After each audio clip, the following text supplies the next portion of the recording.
ভিক্ষুক বানিয়ে ভাতা পাওয়ার ব্যবস্থা করা হয় কুড়িগ্রাম সদর সমাজসেবা অফিসে। অভিযোগ আছে একই কর্মস্থলে দীর্ঘদিন অবস্থান করে সিন্ডিকেট গড়ে তুলেছেন সমাজসেবার অসাধু কর্মচারীরা। ৯/৬ চলছে পুনর্বাসন তালিকা আর উপবৃত্তি নিয়োগ। এসব অপকর্মের সাথে আছেন সাবেক এক জনপ্রতিনিধি। শিয়া বাটার ও ভিটামিন ই সমৃদ্ধ lily glam beauty soap. Lily, always beautiful.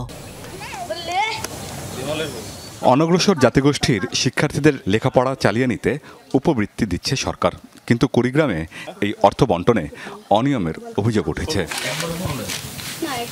সদর উপজেলা সমাজসেবা অফিসের অসাধু কর্মকর্তা কর্মচারী এবং স্থানীয় জনপ্রতিনিধির সমন্বয়ে গড়ে উঠেছে শক্তিশালী সিন্ডিকেট চক্র। ফলে উপকারভোগী তালিকায় নাম থাকলেও শিক্ষাবৃত্তি পাচ্ছেন না অনেকে। এখানে আমার নাম, আমার পিতার নাম, মাতার নাম সবগুলোই ঠিক আছে। তবে ওইখানে আমার নাম্বারও দেওয়া, সেটাও আমার নাম্বার। তবে যেখানে উপবৃত্তিটা পাঠানো হয় ওইটা আর কি আমার নাম্বার না, এটা কার অ্যাকাউন্ট সেটাও আমি জানি না। ক্লাস 6-এ একবার টাকা পাইছে 1200 টাকা, তখন থাকি আর টাকা পাই না। ক্লাস 8-এ পড়ে সন্ধ্যায় 12,000 টাকা পাইছিল। 12,000 পাওয়ার পর আর এর পরবর্তীতে আর নেই, বন্ধ হয়ে গেছে। অভিযোগ আছে ঘোগাদহ ইউনিয়নের সাবেক মেম্বার শঙ্করকে ঘুষ দিলেই পরিবর্তন করা যায় মোবাইল নম্বর। আমার ওই শঙ্করকেই দিছি, নাম আছে নাই তাক তো আর আমরা জানি না।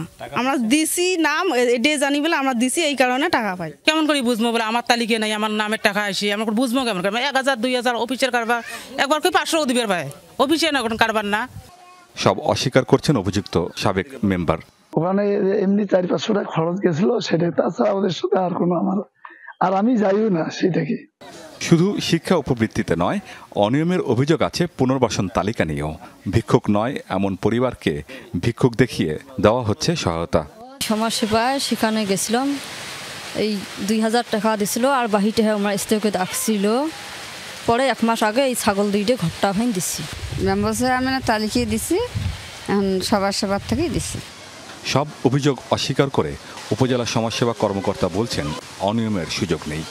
আর স্থানীয় জনপ্রতিনিধির দাবি তালিকা সম্পর্কে কিছুই জানে না তিনি।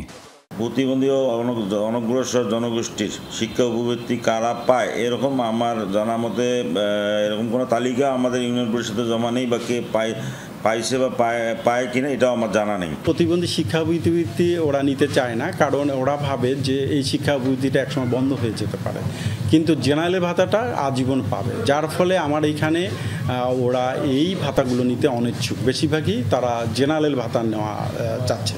যার ফলে যারা একসময় টাকা পেত তারা হয়তো ভাবছিল যে আগে পেতাম এখন পাই না কেন, তারা যে জেনারেল ভাতা অন্তর্ভুক্ত হয়েছে, যার ফলে একটি ব্যক্তি 2টি ভাতা পাওয়ার কোনো সুযোগ নেই।